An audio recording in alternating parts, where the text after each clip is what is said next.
Okay, to install the SQLite database and a GUI into Ubuntu 24.04, open a terminal and type sudo apt install SQLite 3-y.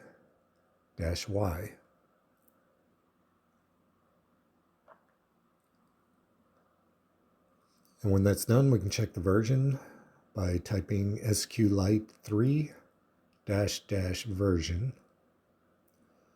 I've installed 3.45.1. Okay, next install the GUI by typing sudo apt install SQLite browser-y.